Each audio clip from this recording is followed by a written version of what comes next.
Bien qu'il soit de plus en plus mis en avant, le spécisme est un concept qui reste méconnu pour la plupart des gens. Le spécisme, c'est considérer que l'espèce à laquelle appartient un individu est un critère pertinent pour le discriminer. Premièrement, on va donc voir en quoi cette approche est particulièrement problématique et expliquer les critiques qui lui sont faites.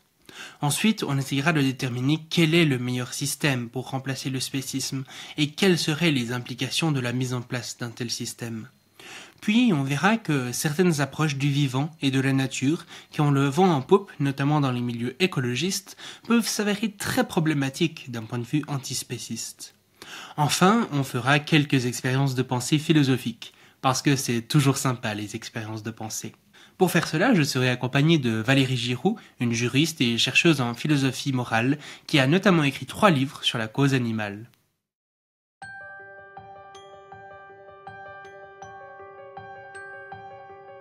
Bienvenue sur le Futurologue Podcast, le podcast pour comprendre les enjeux de demain. Donc, pour commencer, je te propose de nous dire un petit peu, finalement, qu'est-ce que le spécisme et en quoi, selon toi, il peut poser problème? Le spécisme, de la manière dont je le comprends, c'est que c'est la discrimination injuste qui est faite en fonction de l'espèce dans laquelle les individus sont classés. C'est aussi souvent entendu comme l'idéologie dominante qui nous conduit à croire ou à tenir même pour évident que les animaux qui appartiennent pas à l'espèce Homo sapiens sont inférieurs à nous moralement et qu'on est donc en droit de les traiter comme tels, c'est-à-dire de les utiliser comme de simples ressources pour nos fins, de les tuer pour les manger, de les chasser, de les pêcher, d'en faire l'élevage pour divers produits et services ou encore de nous en servir comme outil pour la recherche scientifique. Le spécisme, c'est par ailleurs, ce qui nous mène à traiter certains animaux mieux que d'autres, selon les divers usages qu'on veut en faire. Au Québec et dans les autres pays, on traite les chiens, par exemple, beaucoup mieux que les poules, les veaux ou les poissons. Ailleurs, ça peut être autre chose. En revanche, je dirais qu'il y a aucun animal qui n'appartient pas à l'humanité, là, que le malheur de pas faire partie de notre espèce est traité comme un égal sur le plan moral. Là, tous les animaux non humains, je dis non humains parce que évidemment on est sur le plan biologique nous aussi des êtres humains, des primates. Tous les autres animaux, ceux qui ne sont pas humains, donc sont considérés comme ayant moins de valeur que les membres de l'espèce humaine. C'est ce qui nous permet de dire que le spécisme a des liens très étroits avec l'anthropocentrisme.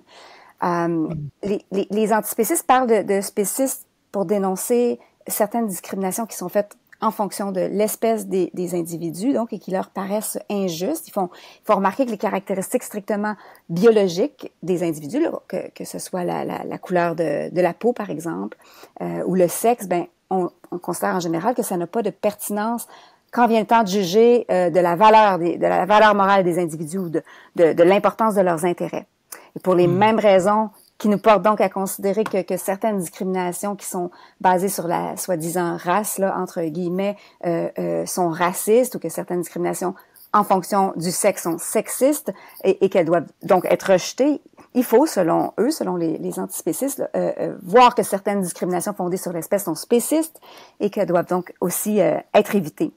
Ça signifie évidemment pas que tous les animaux ont des intérêts comparables, qu'il faut tous les traiter de la même manière, mais ça implique que quand ils ont bel et bien des intérêts semblables ou d'une importance équivalente, il faut en tenir compte également.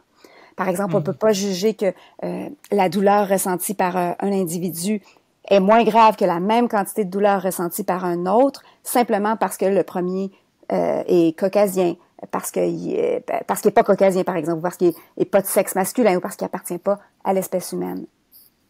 J'ajouterais peut-être pour défendre la manière dont on traite les autres animaux contre cet argument-là, l'argument, une première version, disons, de l'argument antispéciste.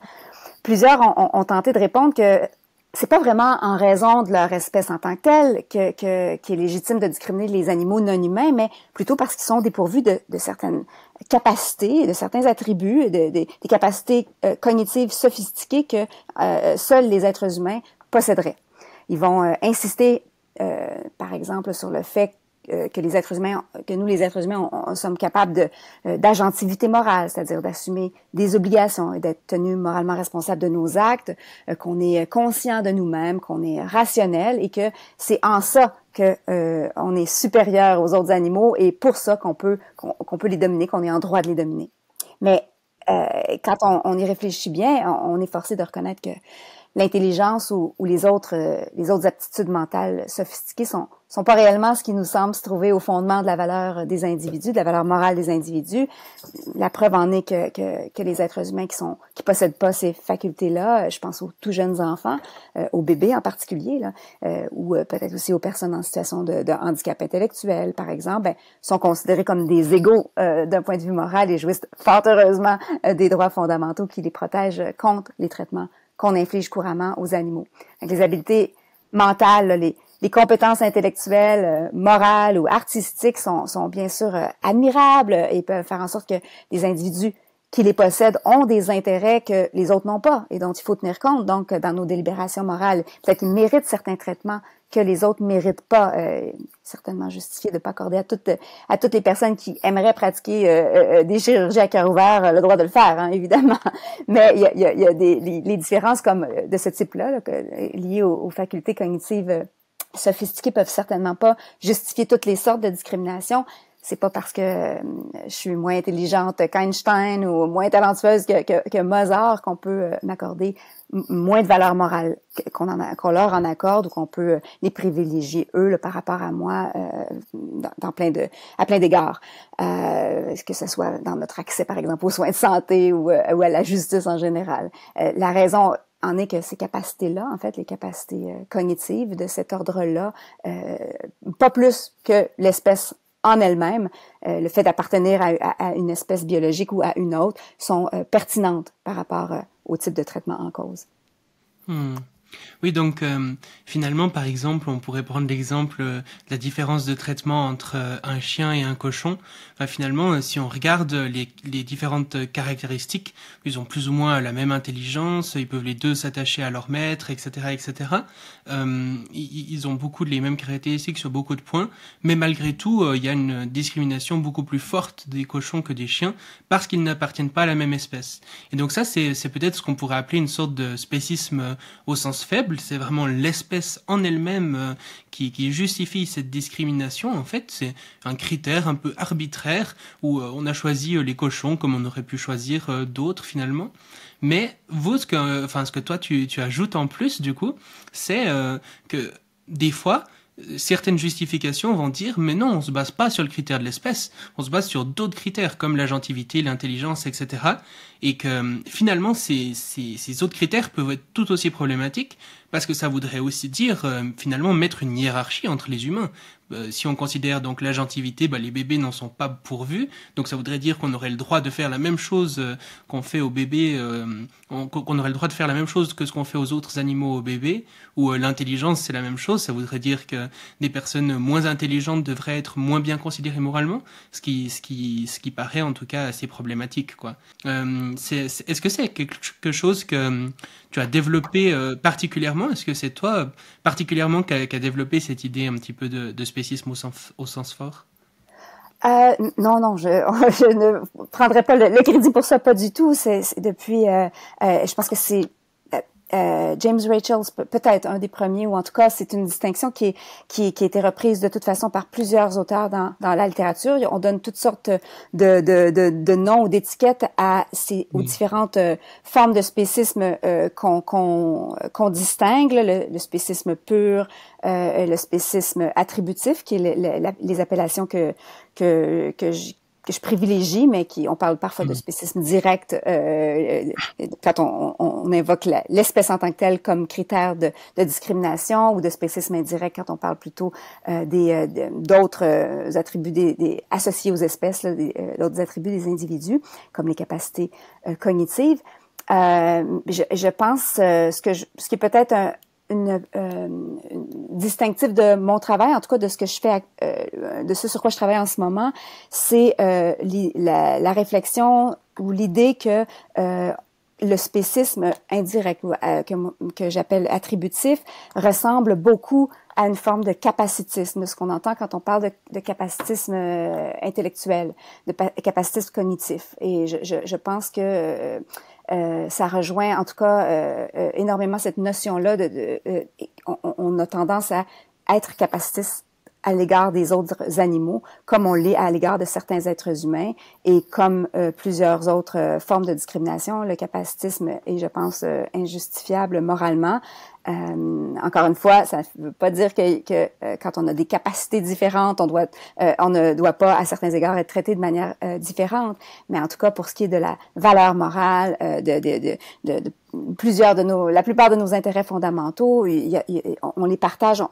Ces intérêts-là sont identiques entre les personnes qui ont des capacités cognitives différentes, si bien que on mérite tous également les droits qui protègent ces intérêts-là, et on ne peut certainement pas justifier le fait d'accorder, par exemple, plus ou moins d'importance à des intérêts qui sont par ailleurs semblables, en justifiant cette discrimination-là par des capacités cognitives distinctes. Il n'y a pas la pertinence qu'il faudrait pour le faire. Mmh. Et donc, une fois qu'on a un petit peu déconstruit ce critère d'espèce, on peut se demander finalement sur quels critères est-ce qu'il faudrait se baser. Parce que on se doute bien que casser un humain en deux ou bien casser un caillou en deux, c'est pas tout à fait la même chose. Donc, on peut pas juste enlever le critère d'espèce, il faut mettre un autre critère.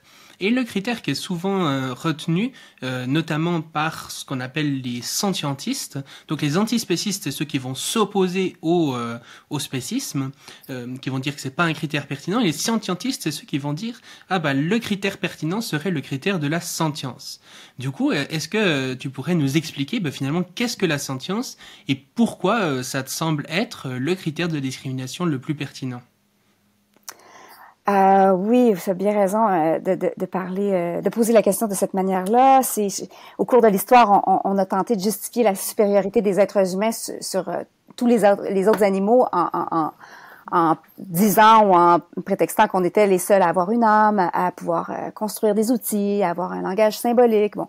Aujourd'hui, on entend plutôt parler, encore une fois, de la conscience de soi, de la rationalité, de la faculté à se projeter dans un avenir lointain, de la capacité à d'assumer des obligations morales, etc., pour justifier la hiérarchie, la supériorité des êtres humains sur les autres animaux et la suprématie humaine, la possibilité de traiter les autres animaux comme des êtres inférieurs. On a recours à des capacités cognitives sophistiquées comme celle-là pour expliquer pourquoi les intérêts des humains devraient compter plus. Le problème avec tout ça, et c'est ce que je me répète un peu, mais c'est c'est ça que rappellent les antispécistes, en fait, c'est que pour justifier la hiérarchie morale entre tous les êtres humains et tous les autres animaux, il faudrait être en mesure de faire deux choses. D'abord, de trouver une caractéristique que tous les êtres humains possèdent exclusivement, et surtout montrer que cette caractéristique-là est moralement pertinente, c'est-à-dire qu'elle peut expliquer ou justifier la discrimination. Si on échouait à faire la première démonstration, à trouver une caractéristique que tous les êtres humains possèdent exclusivement, il faudrait renoncer à une discrimination fondée sur l'appartenance à l'espèce humaine. Il faudrait que ça révélerait que ça doit être un autre critère qui fonde la discrimination. Et si on échoue face au deuxième défi, à la deuxième condition, celle de la pertinence de la caractéristique, c'est tout simplement que la discrimination en question qui peut se faire entre les êtres humains et les autres animaux est pas justifiée moralement. Donc on se rend compte qu'il est à peu près impossible. On a bien cherché pourtant il y a eu beaucoup de gens motivés à le faire, de trouver une propriété que tous les êtres humains et seulement eux possèdent. L'appartenance à l'espèce humaine en tant que telle, la possibilité, par exemple, si on suit une certaine conception de l'espèce, de se reproduire et d'avoir une progéniture, des bébés qui seront fertiles, interfertiles. Ça peut peut-être que oui, ça c'est une caractéristique qu'on a en commun à l'exclusion de tous les autres animaux, si ça va de soi. Mais c'est pas encore. Évidemment, ça n'a pas la pertinence requise pour justifier la discrimination. Est-ce qu'il y aurait d'autres caractéristiques que tous les êtres humains auraient en commun, mais que les autres animaux n'auraient pas? Quand on a eu beau chercher, on n'en a pas trouvé. Même si c'était le cas. Là. Et de toute façon, encore une fois, là, même si c'était le cas que tous les êtres humains étaient plus intelligents, par exemple, que tous les autres animaux, même si on en trouvait une, ça ne nous aiderait pas à répondre au deuxième défi, même si les bébés, par exemple, naissaient avec les capacités cognitives des adultes neurotypiques, ça voudrait pas dire pour autant que cette caractéristique-là exclusive à l'humanité aurait plus que l'espèce biologique en tant que telle, la pertinence requise pour justifier d'accorder plus de valeur aux êtres humains qu'aux autres animaux, ou admettre seulement les premiers là, dans la communauté morale, c'est-à-dire dans l'ensemble des individus qui méritent la considération morale et à qui on reconnaît là, des droits, envers qui on a des devoirs moraux. Encore une fois, le fait d'être plus ou moins intelligent ne semble pas être un indice du statut moral des individus. Vous avez beau être plus intelligent que moi, j'espère que vous conviendrez que d'un point de vue moral, mes intérêts doivent être pris tout aussi au sérieux que les vôtres. C'est pas parce que j'arrive pas à résoudre des problèmes mathématiques complexes que j'ai moins mal quand on me coupe, par exemple, et que ma douleur devrait moins compter que la douleur équivalente d'un mathématicien. Il y a tout simplement pas de rapport. Les compétences en calcul peuvent sans doute justifier là, de sélectionner quelqu'un d'autre que moi pour un prof de maths à l'université, mais ça justifie pas le fait de moins bien protéger mon intérêt à rester en vie, par exemple. L'expert en maths et moi, on reste des égaux d'un point de vue moral. En ce sens-là, on a les mêmes droits fondamentaux.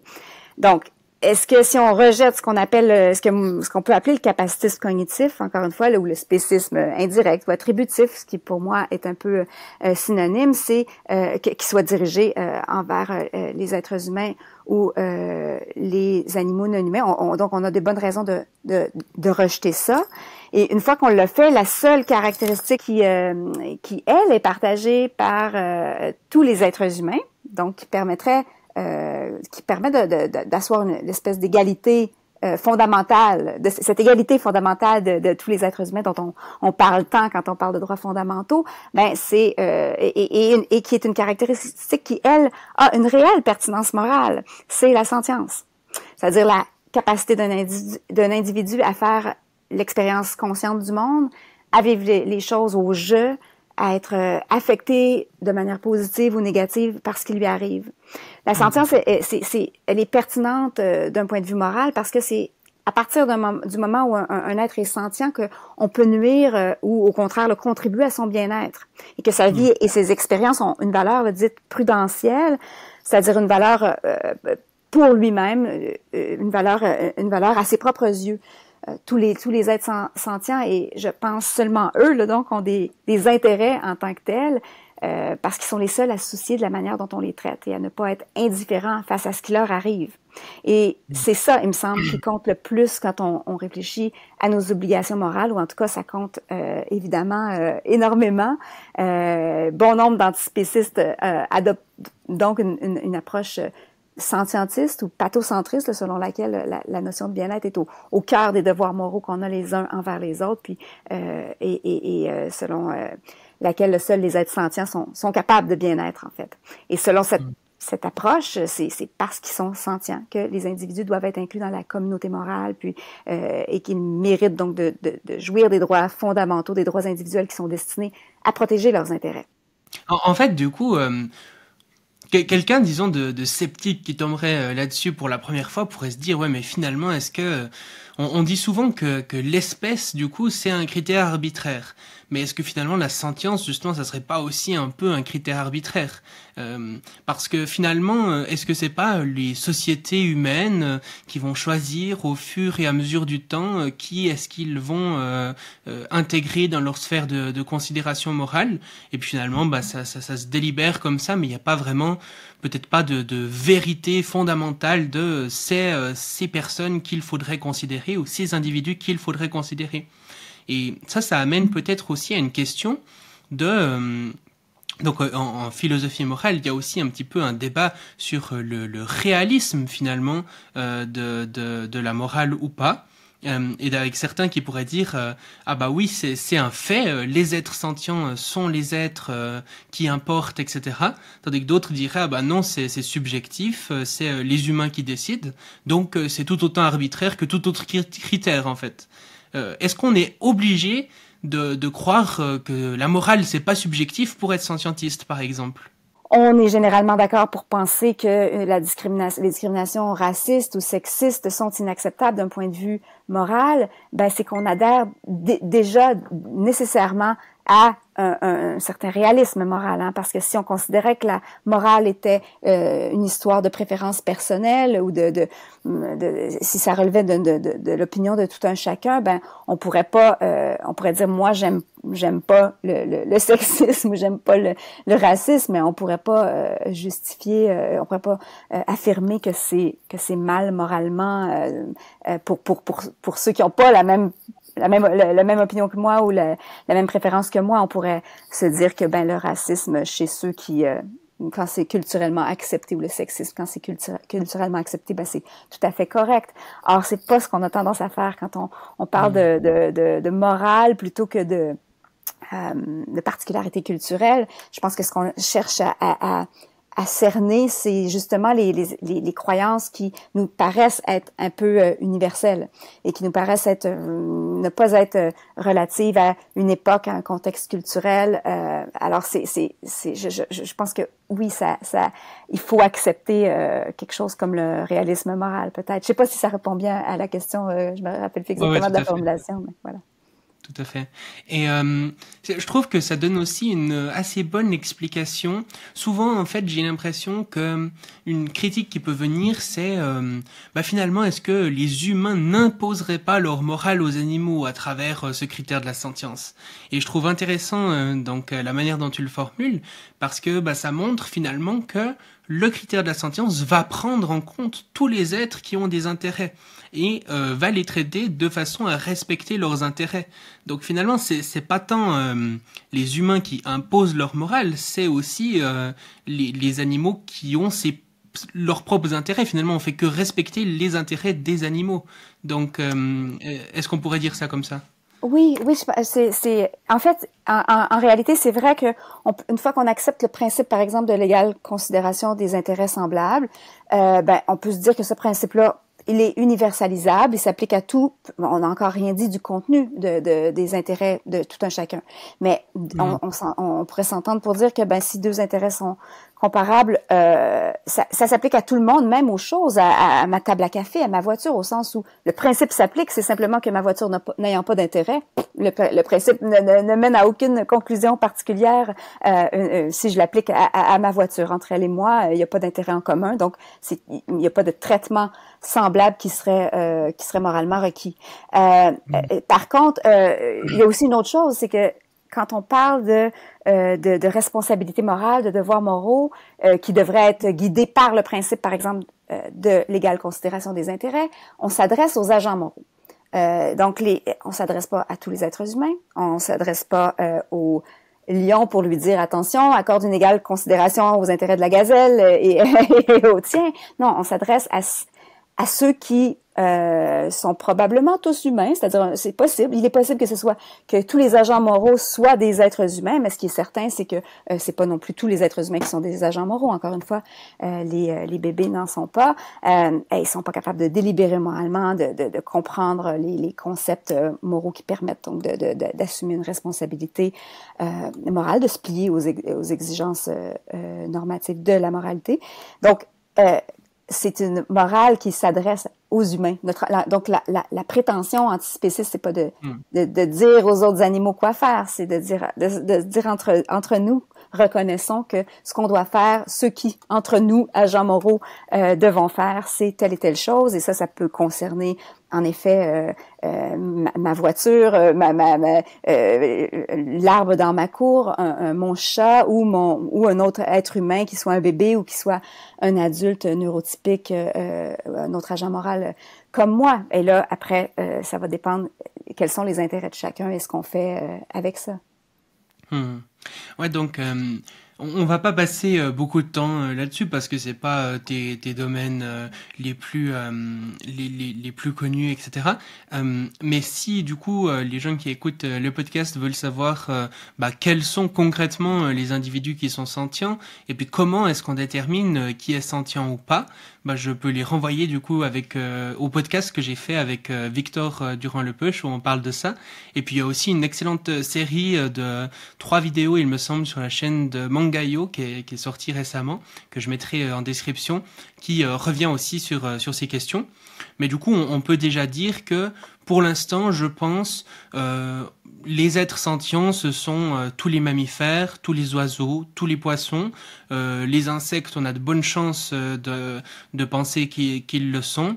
Et puis certains autres êtres dans l'océan qui ne sont pas des poissons aussi. Donc pas tous les animaux, il y a certains animaux où on pense qu'ils ne sont pas sentients.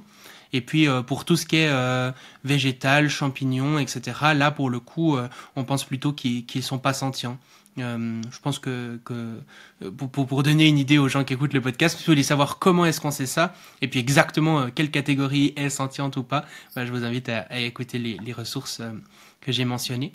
Et la question du coup qui pourrait venir avec ça, c'est les gens qui se diraient finalement on a dit que la sentience, c'était la capacité à ressentir des choses, à avoir des émotions, à avoir une vie subjective, positive ou négative à quelque part.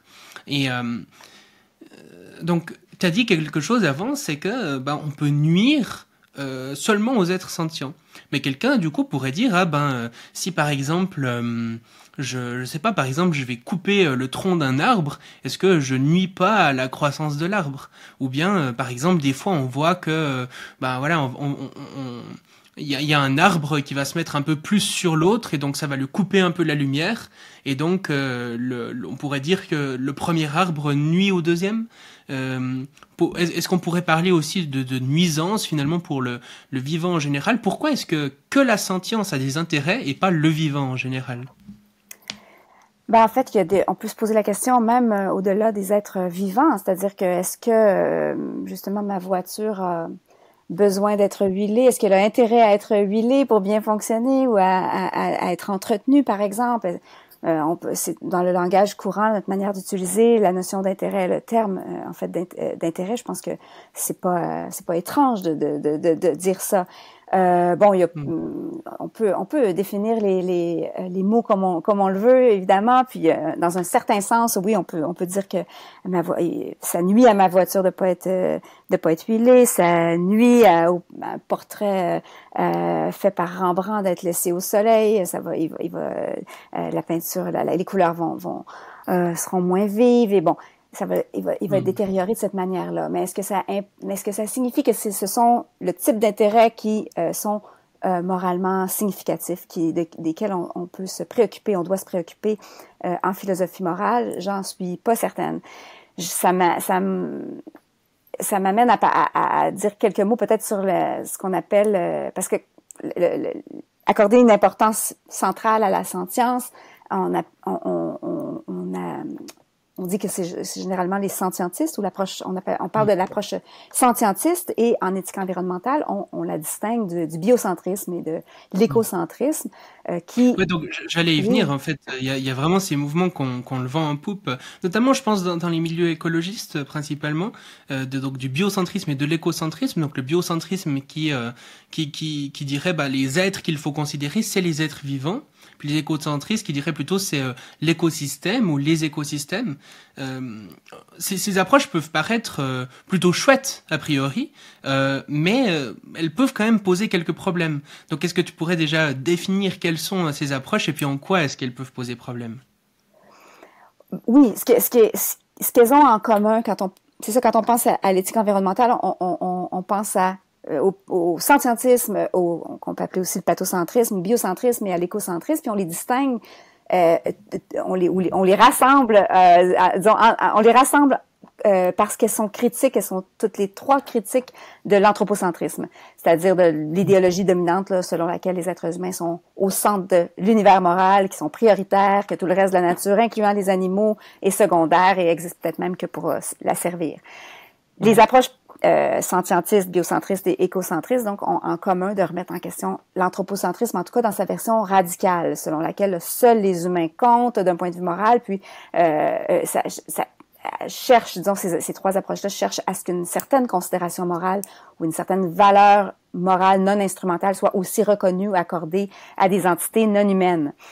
D'un autre côté, les scientistes, les biocentristes et les écocentristes ont d'importants désaccords entre eux, en effet. Les tenants du biocentrisme et de l'écocentrisme critiquent l'approche scientiste qui n'irait pas, selon eux, assez loin, en repoussant les frontières de la communauté morale pour inclure tous les êtres sentients, puisque ça exclurait encore tous les êtres non sentients.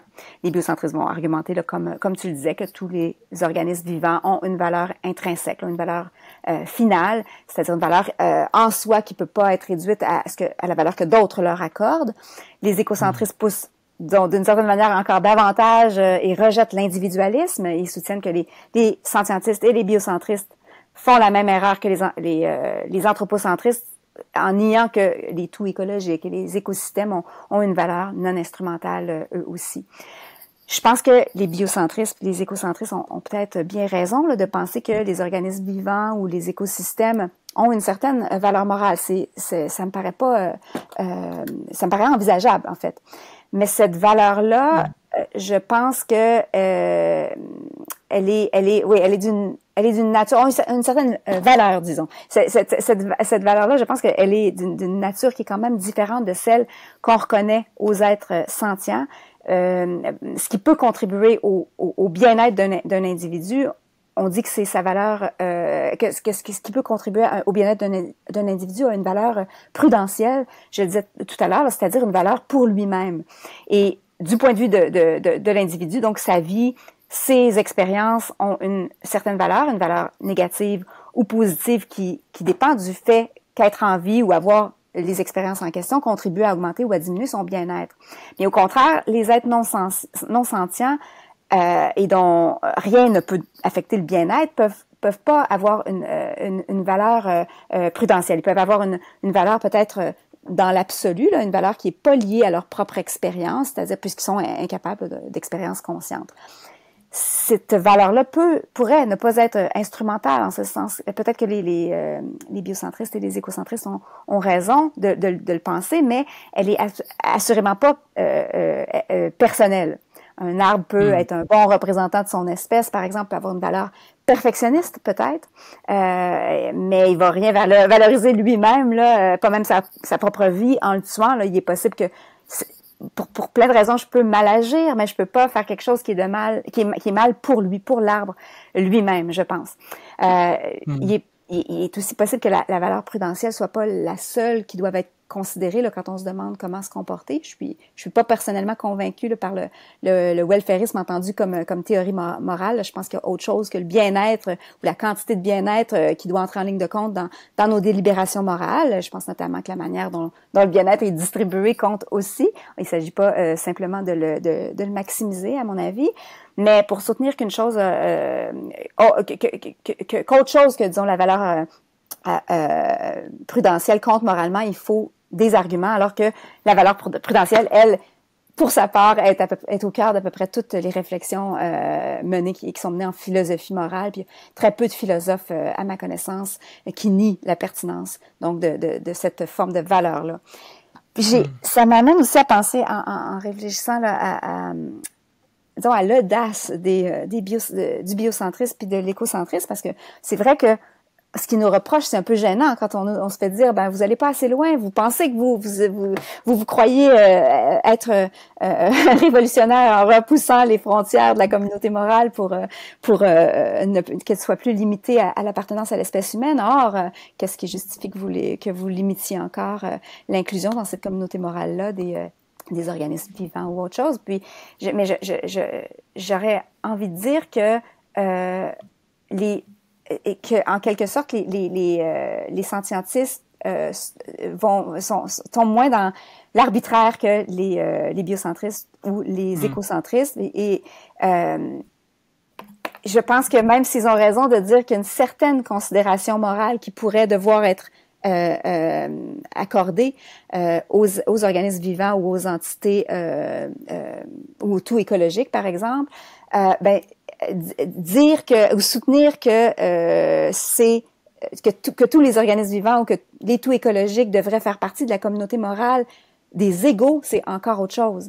Parce que ce qu'il faut comprendre, c'est que les antispécistes refusent qu'on accorde moins de valeur d'emblée, en tout cas, aux êtres sentients simplement en fonction de leur espèce. Mais un biocentriste aurait quand même beaucoup de mal à soutenir que à soutenir qu'il faut accorder la même valeur morale, une égalité, reconnaître l'égalité morale de tous les organismes qui sont vivants, puisqu'on doit, les uns doivent manger les autres, ça impliquerait de renoncer immédiatement, en tout cas de renoncer aux droits fondamentaux, à reconnaître la priorité, disons, des intérêts de certains êtres vivants par rapport à d'autres. Alors, ils sont obligés de ne pas parler d'accès à la communauté des égaux moralement, mais plutôt de simples considérations morales qu'ils étendent en partie, mais en admettant donc quand même une hiérarchie morale entre les différents organismes vivants. Même chose pour les écocentristes.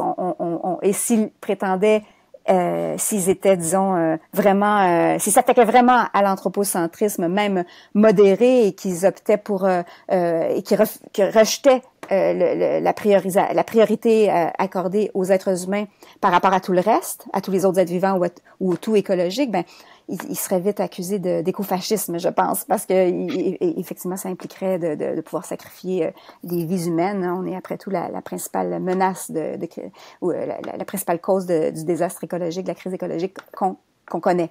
Alors, j'ai l'impression que les pathocentristes sont un peu plus à l'abri de cette critique-là parce que ce qu'on cherche à étendre, c'est justement les droits fondamentaux, la reconnaissance des intérêts, une égale considération des intérêts fondamentaux semblables de tous les êtres sentients. Et ça implique pas forcément de conflit, là, où ça mène pas ça ne nuit pas aux droits fondamentaux de la personne, des personnes humaines. En tout cas, pas forcément. Sauf peut-être, et c'est là que j'ai envie de nous inviter tous les antispécistes du monde à faire preuve d'humilité, parce que en tout cas quand on sort d'une approche, disons, strictement peut-être utilitariste ou conséquentialiste, et qu'on pense ou on envisage la possibilité que tous les insectes soient sentients, peut-être que nous aussi, en fait, on se retrouve, quand on parle en tout cas d'égalité morale, devant tout un défi, parce que c'est dire que c'est ça, qu'une mouche a le même statut moral qu'un chimpanzé ou qu'un être humain, peut-être que ça ouvre, en tout cas, ça ouvre la porte à de vrais conflits, des conflits réels, là. Alors, je pense qu'il faut garder ça à l'esprit. Voilà. Ouais, on reviendra un petit peu là-dessus par après, mais je trouve très intéressant la façon dont tu présentes ça, parce que c'est vrai que souvent, j'ai l'impression, on va dire, le paradigme actuel, c'est principalement un anthropocentrisme où on met vraiment l'humain au centre des considérations morales, et puis finalement, il y aurait différentes théories comme ça, différents systèmes moraux qui pourraient remplacer cet anthropocentrisme. Mais finalement, j'ai l'impression que quand même, justement, comme tu le disais aussi un petit peu, beaucoup de biocentristes ou d'écocentristes finalement restent un petit peu anthropocentristes et restent même un peu spécistes, parce que et puis comme tu le disais aussi, il n'y a pas d'égalité parfaite entre les différents individus qui considèrent, puisque sinon ça voudrait dire par exemple un biocentriste du coup devrait dire je mange plus rien, j'imagine, vu que les plantes sont la même chose que les animaux, qui sont la même chose que les humains. C'est pas du tout ils peuvent pas considérer ça comme ça, ils peuvent pas mettre tout sur un plan d'égalité, parce que ça deviendrait complètement invivable, je pense. Donc toi, tu considères que c'est des vrais anti-anthropocentristes, des vrais antispécistes, ou pas nécessairement, en fait? Non, en fait, je crois s'il y a les biocentristes et les écocentristes qui remettent réellement l'anthropocentrisme en question, même l'anthropocentrisme modéré qui accorderait une certaine valeur peut-être à autre chose qu'aux êtres humains, mais inférieure, ceux qui remettraient vraiment ça en question, en fait, devraient accepter, s'ils veulent continuer s'ils veulent accepter qu'on puisse, par exemple, nuire aux organismes vivants, ben, il devrait accepter que c'est tout aussi acceptable qu'on nuise aux organismes vivants qui sont humains. Donc, il devrait accepter des implications vraiment très largement contre-intuitives. Alors, en effet, ce qui se passe, c'est que je pense que la vaste majorité, sinon la totalité des biocentristes et des écocentristes qui se soucient le moindrement de l'acceptabilité sociale de leur position ne vont pas remettre en question, en fait, ne vont pas se débarrasser de l'anthropocentrisme, ils vont conserver une hiérarchie, la priorité, ils vont continuer à prioriser les êtres humains par rapport au tout écologique en situation de réel conflit entre les deux. On pourrait pas, par exemple, sacrifier les intérêts fondamentaux des êtres humains pour le bénéfice des équilibres biotiques ou pour sauver une espèce de plante rare ou en voie d'extinction, notamment. Il refuserait ça. Donc, et en général, ils continuent à accorder effectivement plus de valeur non seulement aux êtres humains par rapport aux organismes vivants qui sont non sentients, mais aussi par rapport aux autres êtres sentients, donc qui sont aussi coupables de spécisme en général, je dirais. On pourrait imaginer, je pense, une bonne position intermédiaire où on accorde une valeur morale non instrumentale aux écosystèmes et aux organismes vivants, mais qui soit inférieure ou qui serait considéré comme devant être sacrifié lorsqu'en cette valeur-là entre en conflit avec les intérêts des êtres sentients et avoir ainsi comme une position non anthropocentriste, non spéciste, qui respecterait finalement le biocentrisme et l'écocentrisme dans la manière dont il est en effet assumé par les biocentristes et les écocentristes, puisque de toute façon, il n'exclut pas une certaine hiérarchie à l'intérieur de ce qui est inclus dans la communauté morale. Considérant que de toute façon, ils admettent une certaine hiérarchie, rien, il me semble, devrait en principe les empêcher de mettre tous les êtres sentients du même côté, dans la même catégorie qui serait peut-être supérieure au reste de la nature, sauf peut-être les implications difficiles à accepter pour un écocentriste qui serait par exemple d'accepter, d'envisager la possibilité d'interférer dans la nature, par exemple, et de peut-être nuire aux équilibres naturels pour aller protéger certaines proies ou modifier les rapports entre des animaux au nom de leurs intérêts individuels fondamentaux aussi. Dans ce débat-là, ce qui est tout à fait controversé chez les antispécistes eux-mêmes, disons, mais je pense que ça serait très difficile de convaincre les écocentristes d'adopter ou d'intégrer une position antispéciste qui, en tout cas, serait favorable à l'interférence massive dans la nature, où là, ça entrerait trop en conflit avec les principes fondamentaux, je pense, de l'écocentrisme. Et en fait, moi, j'ai une question par rapport à ça, c'est que, donc, comme je l'ai dit un peu avant, c'est des courants philosophiques qui sont plutôt défendus en général par des écologistes, avec, je sais pas, par exemple, la protection du vivant, il faut protéger le vivant, etc. C'est des choses qu'on peut entendre très souvent dans les milieux écologistes.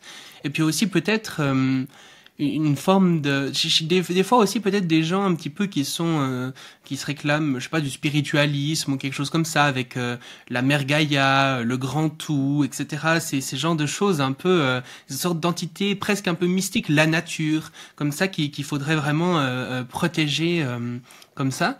Et en fait, ce que je me demande aussi, c'est donc il y a pas très longtemps, Victor Durand-Lepeuch a sorti une conférence sur je mettrai aussi ça en description, où il parle justement des penseurs du vivant en France. Et puis en fait, il montre très bien à quel point justement leur anti-anthropocentrisme qu'ils défendent, etc., sont vraiment de façade, parce qu'en réalité, c'est plus un changement esthétique presque sur la nature, sur le vivant, plutôt qu'un vrai changement au niveau de la morale, une compréhension des logiques de discrimination qui ont lieu, etc. C'est plutôt qu'il faudrait voir l'ours, est-ce que voir comment un ours fonctionne pourrait pas apporter à l'humain, enfin, c'est des considérations quand même assez esthétiques.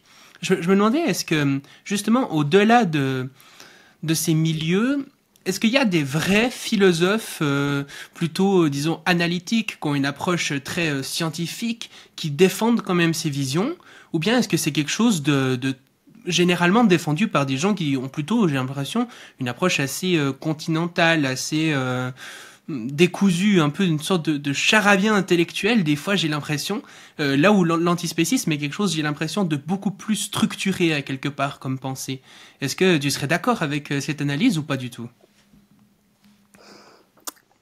Je pense que c'est largement vrai. J'ai l'impression aussi d'entendre chez les environnementalistes ou les écologistes beaucoup c'est de référence à des notions qui sont difficilement compréhensibles d'un point de vue pour des philosophes analytiques ou qui sont pas très clairs et qui surtout sont appliqués ou ne valent de leur point de vue à eux-mêmes que pour le non-humain. Donc, ils s'extirpent un peu eux-mêmes, je pense, souvent de la nature en ne faisant pas les mêmes remises en question face au comportement humain. Bon, bien sûr, il y en a plusieurs qui sont critiques de nos manières de faire contemporaines et qui sont beaucoup moins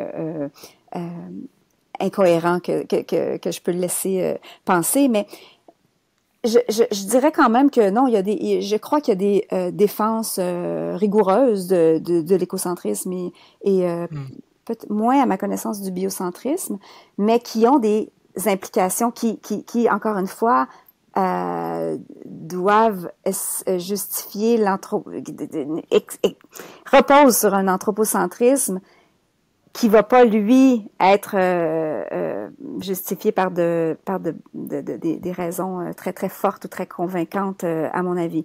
Mais il y a quand même plusieurs philosophes qui acceptent l'idée que on ne peut pas, il y a des valeurs ou des intuitions desquelles on ne peut plus à un moment donné débattre ou sur lesquelles on peut pas s'entendre et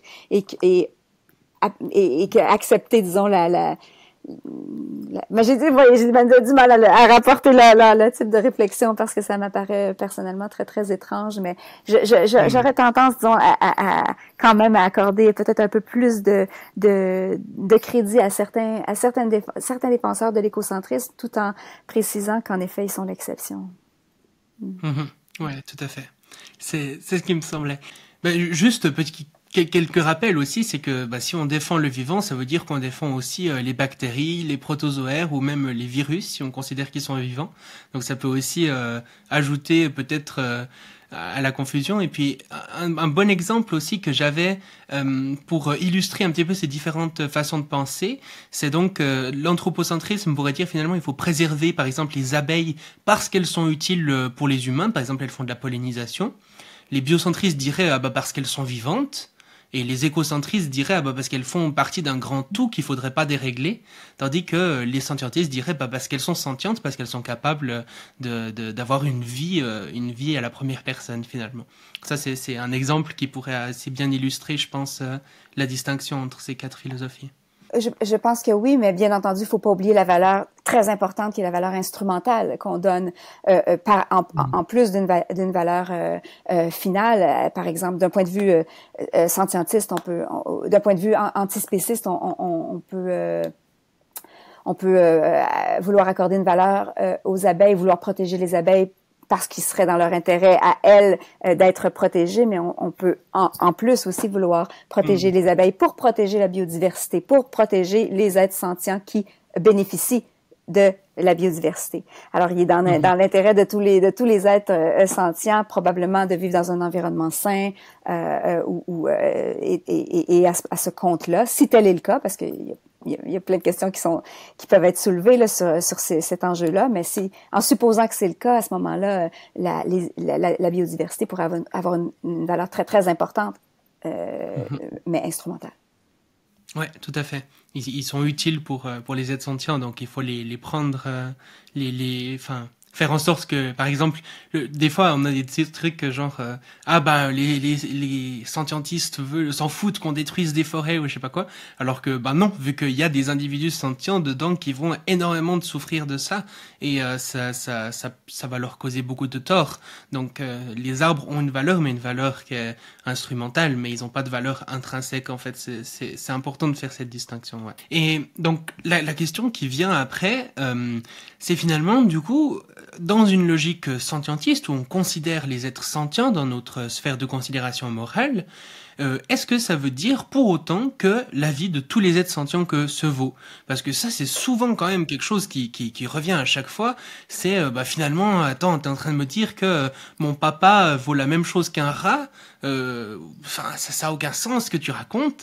Et puis, il peut, comme tu l'as dit avant aussi, par exemple, si on considère que les insectes sont sentients, il y a de plus en plus d'études qui vont dans ce sens, et ça pourrait poser un énorme défi peut-être. Donc finalement, à partir de tout ça, qu'est-ce que tu pourrais dire? Est-ce que tous les êtres sentients se valent ou pas nécessairement? C'est une question extrêmement difficile. Je pense pas en effet que l'antispécisme implique d'accorder une égale valeur à tous les êtres sentients. Ce que conteste l'antispécisme, c'est la possibilité de justifier le traitement différentiel puis désavantageux de certains individus par rapport à d'autres en fonction de leur espèce respective. Or, il y a plusieurs façons de mesurer la valeur d'une vie. La vie de ma mère, si je suis le fœtus dans son ventre, a une valeur instrumentale extrêmement élevée pour moi. Est-ce que la valeur de la vie de ma mère est alors plus grande que la valeur de la vie de mon père? Oui, de mon point de vue, certainement. Dans l'absolu, pas forcément.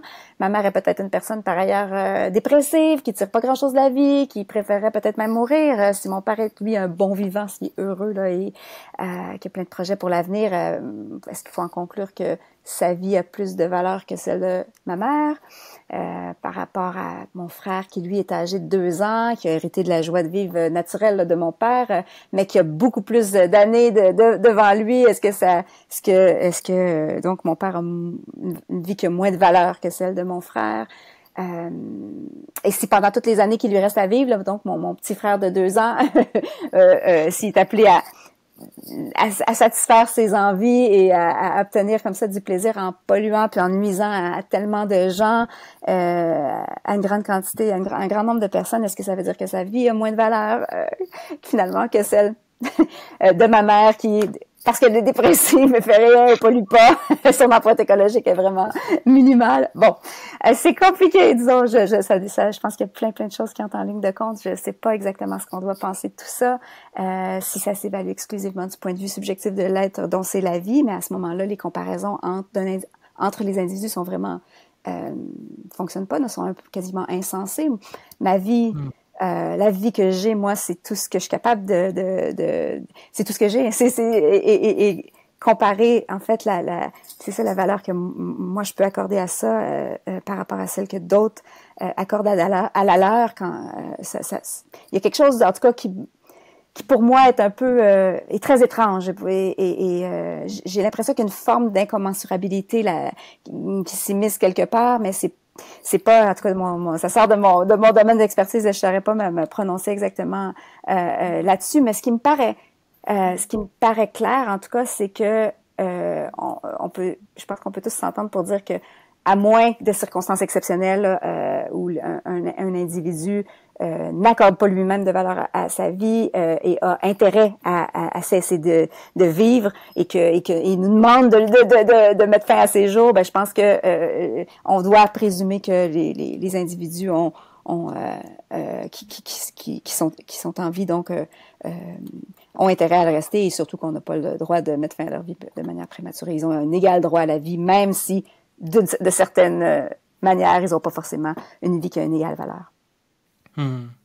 Et il me semble que là-dessus, il y a aussi une proposition qui est ce qu'on appelle le gradualisme, qui consisterait à dire que finalement, certains êtres pourraient être peut-être plus sentients que d'autres, pourraient avoir des ressentis négatifs plus intenses ou des ressentis positifs plus intenses ou différents peut-être, et donc il pourrait aussi y avoir une forme de hiérarchie comme ça en fonction des capacités de ressenti de certains êtres.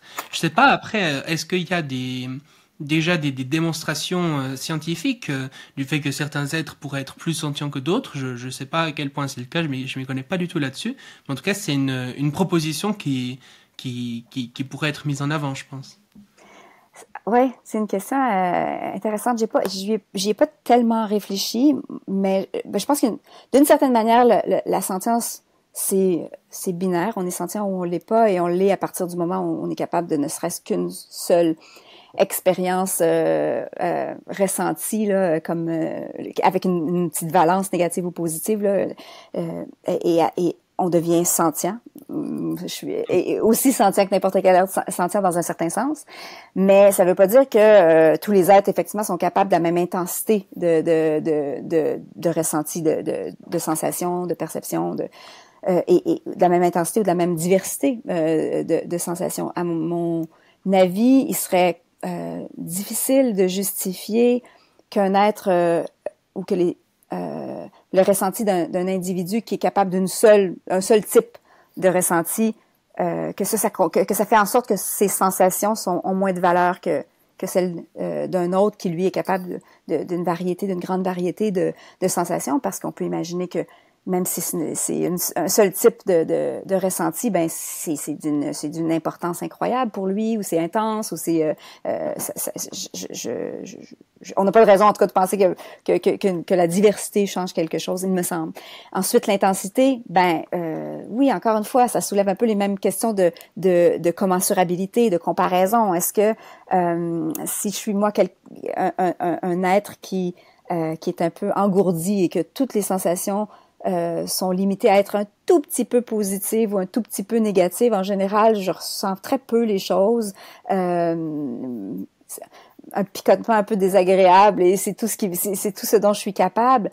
Ben, ça fait en sorte que, en effet, peut-être que mes devoirs moraux vont être affectés par ça, et vont être moins grands que ceux que j'ai envers, moins importants, différents en tout cas de ceux que j'ai envers un être qui est très affecté par ce qui lui arrive. Mais de manière générale, on n'a pas tendance je pense, à hiérarchiser les individus en fonction de leur sensibilité. Il y a des personnes qui sont affectées partout dans la vie. On peut en tenir compte quand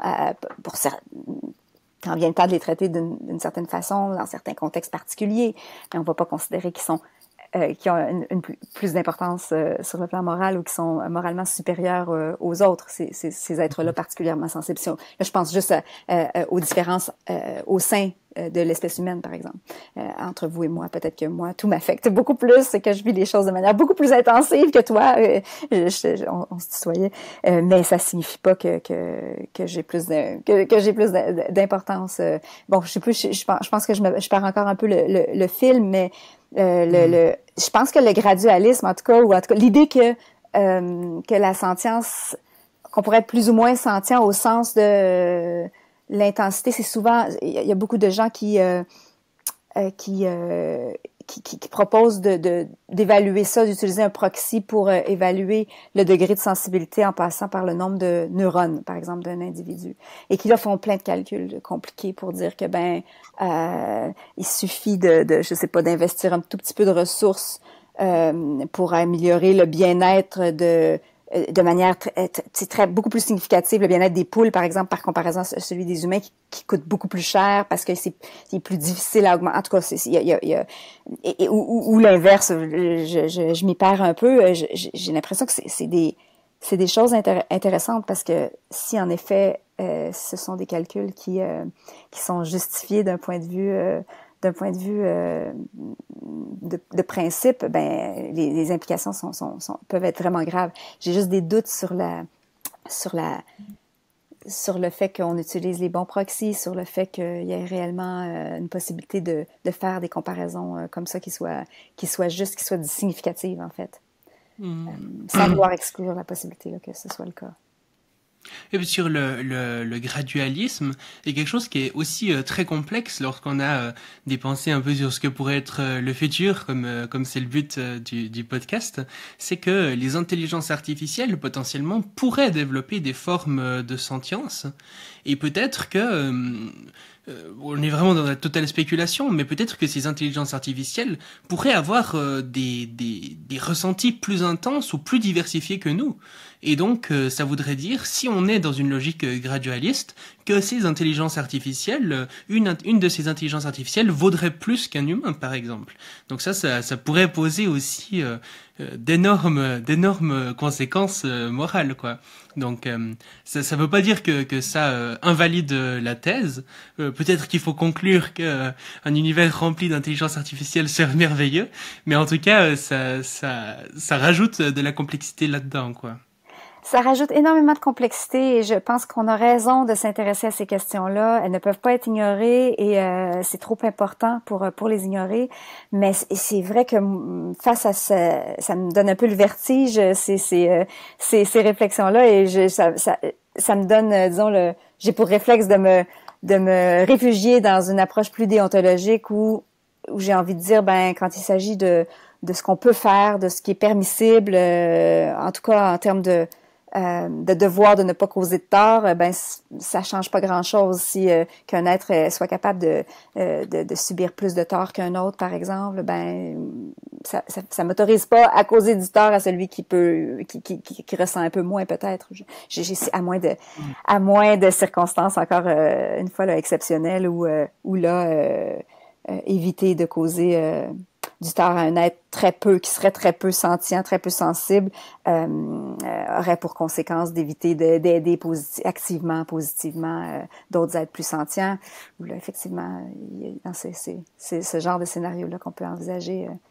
Il faut probablement prendre position à un moment donné. Ouais.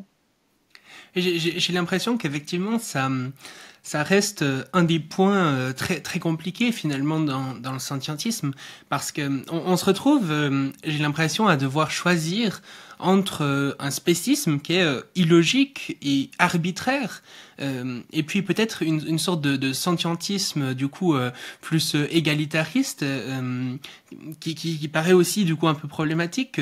Est-ce qu'un humain vaut la même chose qu'une fourmi? Enfin, ça aurait des conséquences vraiment énormes. Ou bien une sorte de hiérarchisation entre les êtres due au gradualisme ou à d'autres critères qu'on pourrait ajouter là-dedans avec certaines propositions qui sont faites, mais souvent ça va faire qu'il y aura aussi une hiérarchie entre les humains en fonction des critères qu'on choisit, comme on l'a dit, l'intelligence, la gentilité, etc. Donc on n'aimerait pas arriver à la conclusion qu'il y a que les humains ne sont pas tous égaux. Donc j'ai l'impression que c'est très compliqué parce que finalement que ça soit du côté du spécisme, de l'égalitarisme scientiste ou d'une forme de hiérarchisation, on arrive à des conclusions qui sont pas totalement satisfaisantes. Il y en a qui sont largement plus satisfaisantes que d'autres, j'ai l'impression. C'est pour ça que moi j'adhère à une forme de scientisme. Mais disons que il y a un moment où il faut arrêter la démarche parce que sinon on arrive à des conclusions morales qui peuvent être très problématiques, quoi. Oui, je suis tout à fait d'accord. C'est qu'il y a plein, en tout cas, plein de zones qui sont encore ombragées. Il faut continuer à réfléchir et ce sont des questions très très complexes. Ce que je pense par contre, c'est que peut-être que quand on sort des affaires humaines, les problèmes ou les enjeux éthiques sont exacerbés, sont plus grands, mais ce sont pas des problèmes qui peuvent être avec lesquels on peut confronter seulement les antispécistes ou les scientistes. Ces mêmes questions-là se posent déjà quand on parle d'égalité humaine, parce que si on s'intéresse par exemple quand une personne il y en a plusieurs des philosophes moraux évidemment, de très nombreux philosophes moraux se disent utilitaristes et veulent maximiser le bien-être de tous les êtres sentients, mais admettons même s'ils se limitent ou pensent que les êtres humains sont capables de plus de bien-être et donc méritent d'être priorisés, il y a quand même un paquet de questions qui sont soulevées par ça. Qu'est-ce que si je fais pas de différence entre les devoirs négatifs, par exemple, qui consistent à ne pas causer de tort, et les devoirs positifs qui consistent à aider, à devoir aider si je suis capable d'améliorer le bien-être d'autrui, jusqu'où vont mes obligations morales, ma responsabilité morale. Est-ce que je dois aller passer tout mon temps à essayer de trouver des personnes dont je pourrais améliorer le bien-être et que c'est injustifiable pour moi de me reposer une seconde de plus que le strict minimum. Il y a vraiment beaucoup de questions comme ça qui sont pas réglées, je pense, de manière satisfaisante, et ça nous empêche pas pour autant de reconnaître que on se donne des droits fondamentaux. On trouve une manière un peu pragmatique d'éviter le pire et de reconnaître quand même une forme d'égalité humaine. Et j'espère qu'on peut, en tout cas, continuer à avoir ces débats-là entre antispécistes mais quand même pas attendre que tout soit réglé avant d'écarter le spécisme. Donc on a parlé du scientisme, et le scientisme finalement peut être confondu avec beaucoup de choses, j'ai l'impression.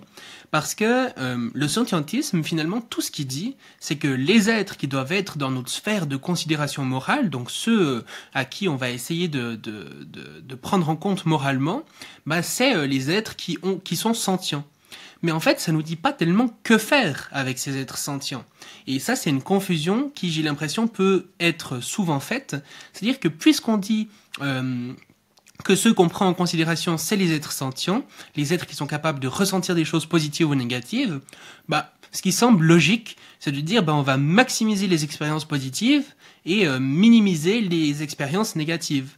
Ce qu'on pourrait appeler une forme d'utilitariste hédoniste. Mais certains scientistes ne défendent pas ça, disent oui, les êtres qu'il faut considérer, c'est les êtres sentients, mais avec d'autres approches de qu'est-ce qu'il faut faire avec ces êtres sentients que juste maximiser les plaisirs ou diminuer les souffrances. Donc, est-ce que justement ce scientisme, selon toi, c'est nécessairement un utilitarisme hédoniste, ou bien est-ce qu'il peut être autre chose ? Je pense pas que c'est nécessairement un utilitarisme hédoniste. On peut privilégier une théorie normative et néanmoins considérer que le critère de considérabilité morale, c'est la sentience. On peut penser nos devoirs de justice dans un cadre déontologique, par exemple, mais quand même estimer que ces devoirs-là ont pour fonction de protéger les intérêts des individus et que comme seuls les êtres sentients ont des intérêts, seuls les êtres sentients ont des droits. Le bien-être, ça a une place privilégiée en philosophie morale, mais pas seulement pour les welfaristes qui pensent que tout ce qui compte moralement, c'est le bien-être des individus. Ça peut aussi avoir une place centrale pour les tenants d'autres théories normatives, d'autres approches. Ensuite, on peut être sentientiste et être conséquentialiste sans avoir une conception ou être même welfariste sans avoir une conception hédoniste du bien-être, il me semble, parce qu'on peut penser que tous les êtres sentients auraient des préférences et que le bien-être compris comme la satisfaction des préférences pourrait être augmenté ou diminué chez les êtres sentients seulement, ou même le bien-être entendu comme liste objective là, de certaines choses. On pourrait aussi appliquer le même raisonnement. Donc je pense pas, mais c'est pas. Encore une fois, ce serait peut-être mieux de demander à un spécialiste d'éthique normative ou de métaéthique. Ouais, on entre dans des questions, disons, assez pointues. J'aimerais quand même te demander, j'ai l'impression, en tout cas, au travers de cette interview, que tu as mis, en tout cas, certains doutes peut-être sur un utilitarisme hédoniste pur. J'ai l'impression que c'est pas la démarche dans laquelle tu t'inscris. Est-ce que tu pourrais nous dire pourquoi et dans quelle démarche tu t'inscris du coup? Oui, c'est vrai que je pense que j'ai déjà un peu dit pour ce qui me Ce qui me dérange dans l'approche utilitariste de manière générale, c'est notamment l'impression qu'il est difficile de comparer le bien-être entre les individus et que je suis pas certaine que l'idée de l'agrégation est complètement satisfaisante. L'idée de la possibilité d'additionner le bien-être de l'un et de l'autre et de ensuite faire des comparaisons soit la meilleure approche. J'ai de la misère, on dirait, à comprendre pourquoi est-ce que deux individus qui perdent leur vie seraient forcément plus graves qu'un individu. J'ai l'intuition, mais j'arrive mal à me l'expliquer puisque chaque vie, de mon point de vue, s'estime ou s'évalue du point de vue subjectif de l'individu. Alors, je vois mal les comparaisons faites comme ça de l'extérieur, bien que je concède évidemment que on doive souvent le faire et que dans ces cas-là, ça semble être ce qui est le plus intuitif de privilégier, disons, moins grand nombre de victimes plutôt qu'un plus grand nombre. Ensuite, je pense que les implications, évidemment, contre-intuitives qui sont connues, le classique de l'utilitarisme, me dérangent beaucoup. L'idée que si la valeur désincarnée du bien-être est ce qu'on doit maximiser et que ça implique par exemple, de sacrifier le bien-être de certaines personnes pour augmenter le bien-être déjà beaucoup plus élevé d'un individu.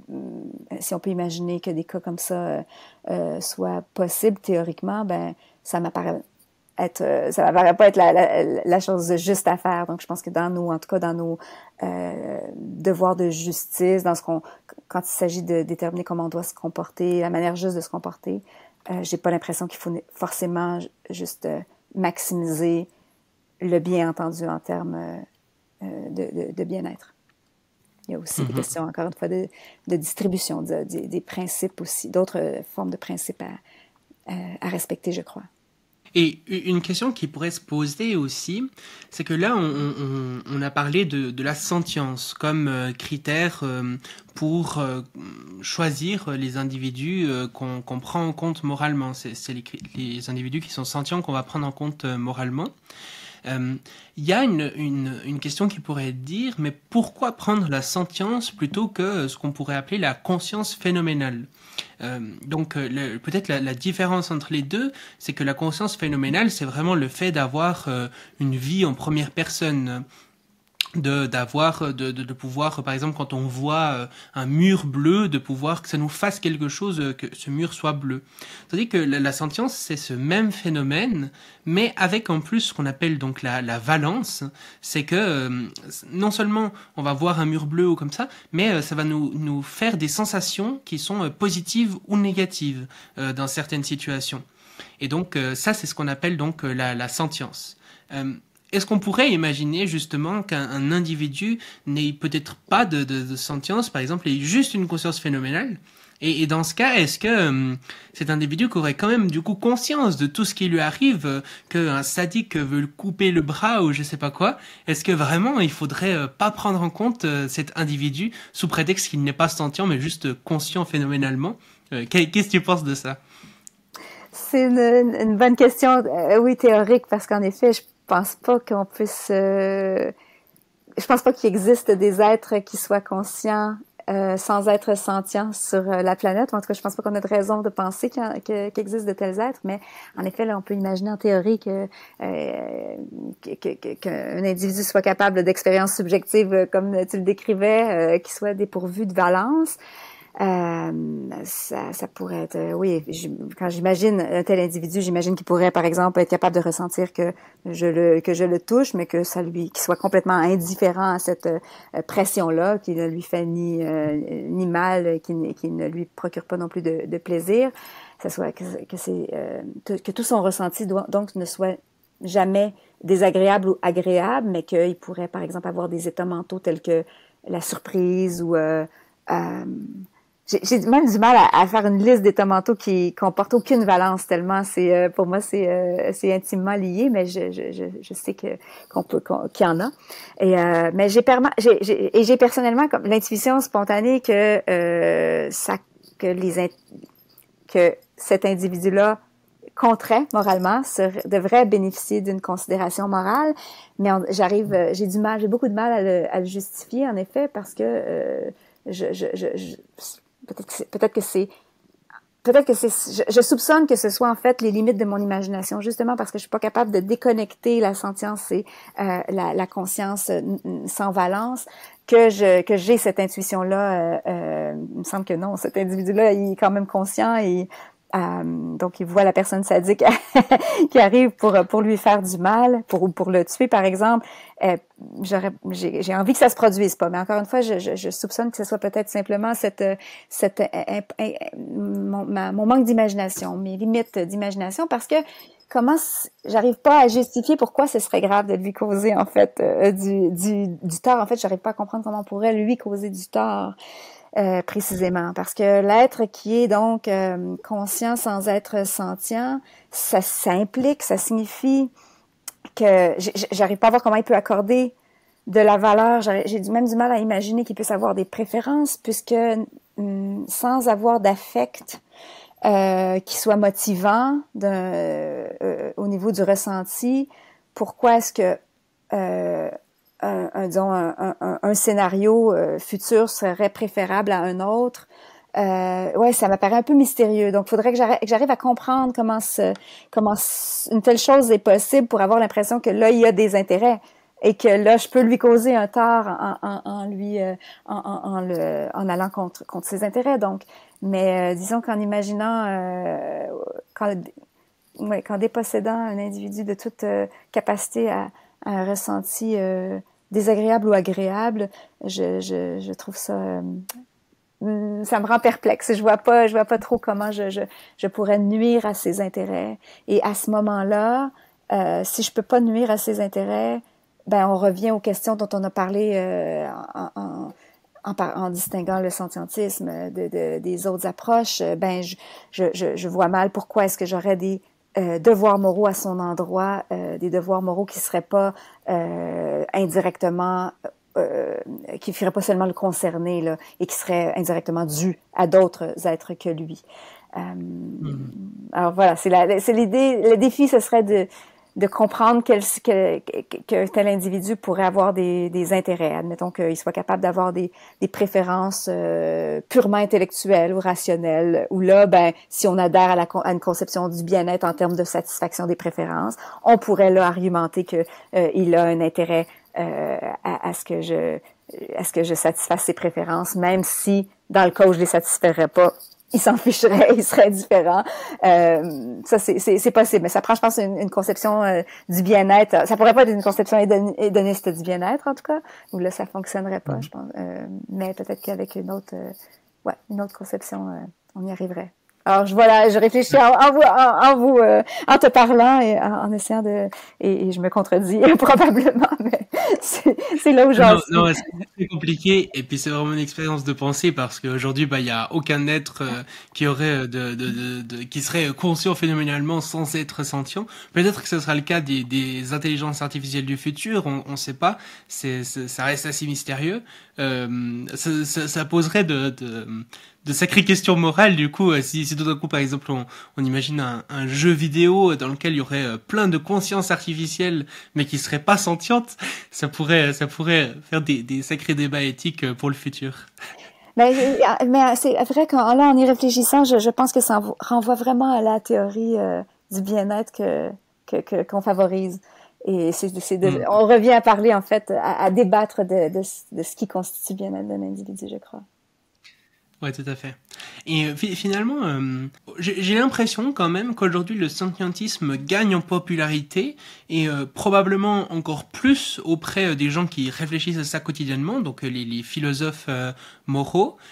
Est-ce que toi tu dirais qu'aujourd'hui tu observes ce gain de popularité du scientisme? Est-ce que tu dirais est-ce qu'on pourrait dire qu'il y a une forme de consensus scientistes en philosophie morale, ou bien pas nécessairement? Il y a quand même beaucoup de gens dont c'est le métier qui défendent d'autres approches que le scientisme. Deux choses. D'abord, quand le champ, disons, de l'éthique animale s'est formé là, avec Peter Singer dans les années 70-80, je pense que là, tout ce qui s'est publié immédiatement après ça était des arguments qui étaient très critiques de la discrimination en fonction de l'espèce et pendant de nombreuses années par la suite, je dirais qu'il y avait une espèce de consensus parmi les philosophes moraux qui travaillaient en éthique animale sur le fait que que le spécisme était vraiment difficile à justifier. Les meilleurs arguments étaient franchement du côté des antispécistes. Là, ça comme la critique antispéciste a fait son chemin, maintenant mieux connu et connu à l'extérieur du champ très restreint de l'éthique animale. Les autres philosophes moraux se sont mis à en entendre parler, à s'en inquiéter et je pense commencent là enfin à formuler des arguments qui ont un peu de qui ont un peu de bon sens. Et c'est bon, j'en ai vu encore aucun qui me semblait convaincant, mais au moins il y a de bons efforts qui sont faits en ce sens-là. Je pense qu'il reste malgré tout chez les philosophes moraux qui font de l'éthique animale un large consensus. Et ce que je trouve aussi, c'est que chez les philosophes qui ne s'intéressent pas aux animaux en particulier, mais qui vont, par exemple, travailler sur justement la notion de bien-être, vont souvent admettre la condition de l'expérience subjective et qui, transposée en éthique animale, a des implications antispécistes. Alors, il y a beaucoup, je pense, c'est ça, de défense de théories ou d'approches dans d'autres champs de la philosophie morale qui appuient la démarche antispéciste. Donc même si ce sont pas des philosophes qui se diraient antispécistes, en fait, qui peuvent ne pas avoir réfléchi à cette question-là, ont une approche, une théorie, défendent une théorie qui est tout à fait qui est beaucoup plus compatible avec l'antispécisme qu'avec une défense de la discrimination en fonction d'espèces. Cela dit, je pense qu'il y a aussi, on arrive à être très incohérent, même les philosophes, et il y a aussi beaucoup d'éthiciens, de philosophes moraux qui s'intéressent pas aux animaux et qui partent de présupposés non, qui sont pas remis en question et qui sont humanistes. Quand on parle, tout le monde, là, les philosophes autant que quasiment que la population en général, du nous, comme si l'espèce était une catégorie naturelle fondatrice là, de l'identité, là, plus importante pour l'identité des individus que n'importe quelle autre caractéristique, au point où on peut dire des choses comme nous sommes allés sur la Lune, nous sommes capables de composer des symphonies, ou nous les êtres humains sommes capables de langage symbolique en oubliant qu'il y a seulement toute petite partie de l'humanité qui peut aller sur la Lune. Pourquoi est-ce qu'on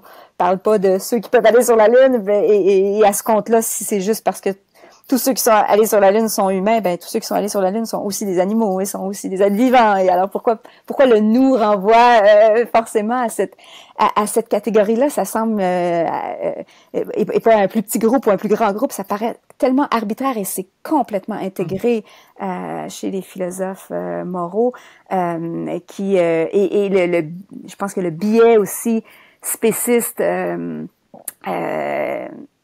est hérité chez tout le monde, est au cœur de toutes les approches, surtout peut-être en philosophie politique, ou qui présument l'importance capitale là, de la notion de personne, qui pour les philosophes moraux là, est interprétée de manière très étroite comme étant les capacités, les individus qui sont capables qui ont des capacités cognitives sophistiquées, et ces philosophes-là, même s'ils sont donc entraînés à penser de manière rigoureuse, parlent constamment d'égalité fondamentale des êtres humains et de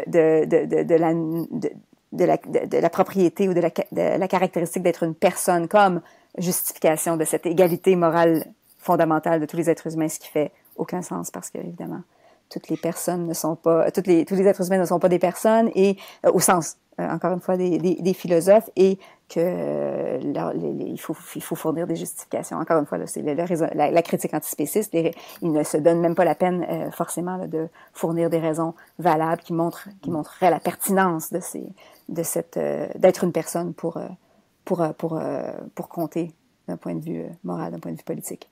Alors non, je pense que ça traverse, oui, mais de moins en moins quand même. Et quand on confronte ces philosophes-là, je pense que ils peuvent, plusieurs d'entre eux sont prêts à reconnaître que la force de la critique antispéciste, et à peut-être adhérer à la position antispéciste. Moi, si je lis entre les lignes de ce que tu nous dis, j'ai l'impression que ça veut dire que ceux qui ont réfléchi à la question, il y a une sorte de consensus, et puis les autres, finalement, partent de présupposés un peu anthropocentristes sans avoir beaucoup réfléchi à la question. Mais chez ceux qui ont réfléchi, il y a quand même il y a une large majorité, je pense, du coup, qui serait antispéciste.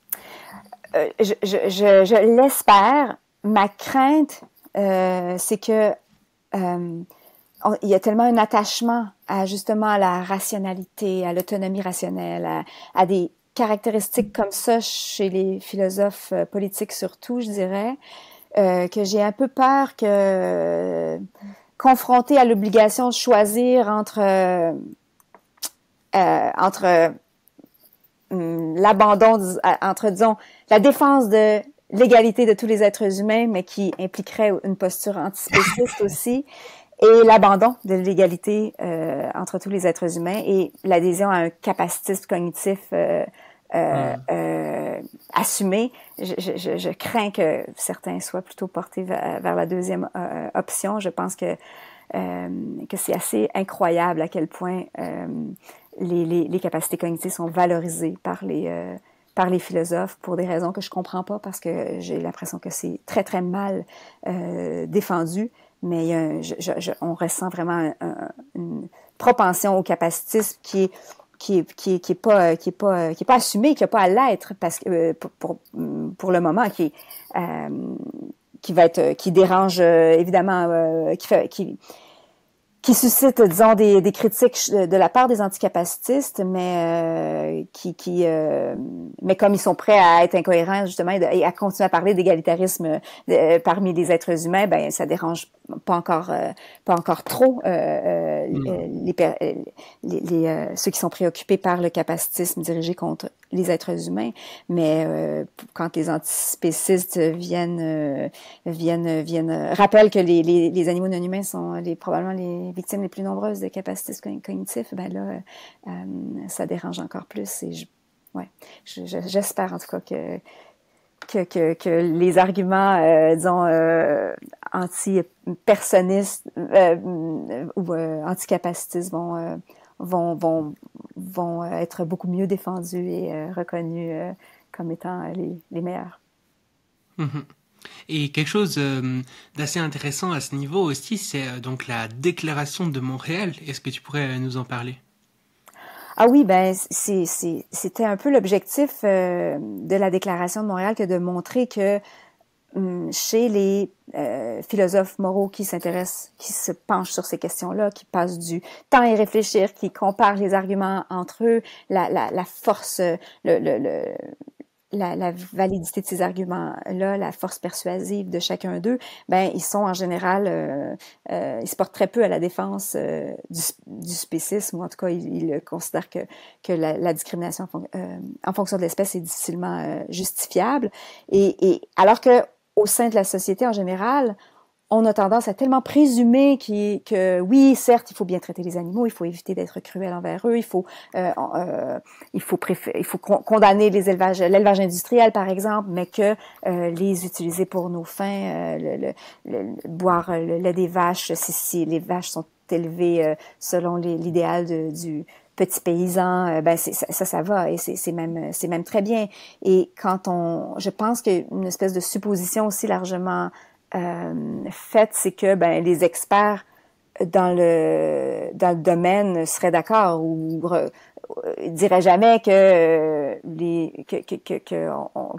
mettrait jamais les animaux et les êtres humains et les autres animaux sur un pied d'égalité. Or, et que l'humanisme est complètement, et la position, disons, dominante même chez les philosophes moraux, chez ceux chez les experts. Et c'est pas, je pense que c'est pas le cas, et je pense que c'est important que les gens le sachent, et je pense, et l'objectif de la déclaration, derrière la déclaration, c'était de combler cet écart-là entre ce que les gens pensent que les experts pensent et ce que les experts pensent réellement.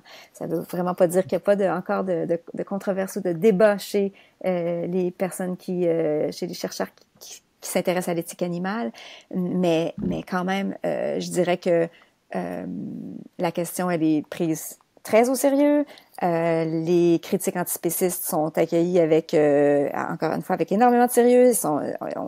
Les chercheurs se rendent bien compte que c'est très difficile de justifier la hiérarchie entre les êtres humains et les autres êtres sentients, que c'est très difficile de justifier la discrimination, en tout cas, et alors que, encore une fois, la population générale a l'impression que ça va de soi, là, que si les autres animaux ils sont quand même pas des êtres humains, là, on peut quand même pas les comparer. Ben oui, on peut à plein d'égards, pour plein de bonnes raisons.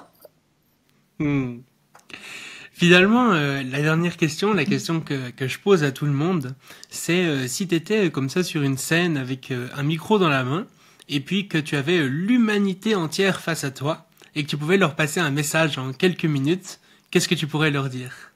Ce serait inutile que j'ai l'humanité entière devant moi, mais disons que si j'avais tous les agents moraux devant moi, j'aurais justement envie de leur dire, il faut arrêter de présupposer que le nous correspond à l'humanité comme telle. Il faut, dans chaque contexte différent, selon ce qu'on essaie de faire, selon ce dont on parle, choisir le bon groupe, le groupe pertinent. Et encore une fois, pour décider qui va pratiquer des chirurgies à cœur ouvert, comme je disais tout à l'heure, ben il faut déterminer le groupe en fonction des compétences médicales, peut-être de l'entraînement, l'éducation qu'a reçu un individu. Mais quand on pense à qui devrait avoir accès à des soins de santé, ben c'est tous les êtres qui sont capables d'être blessés puis d'en souffrir. Et quand on pense à les regroupements devraient être beaucoup mieux choisis, beaucoup mieux justifiés, et qu'on arrête de faire des approximations qui nous induisent tellement en erreur et qui entraînent des ravages au niveau de la justice. C'est bien sûr, c'est pratique des raccourcis comme ça dans plein de situations, et mais ça a aussi l'inconvénient de nous permettre de passer plein de trucs sous le tapis et de faire de très mauvais raisonnements, en fait. Et ça nuit, je pense, gravement à plusieurs causes sociales. Génial. Merci beaucoup, Valérie. Ben, merci beaucoup, Shaiman. Merci.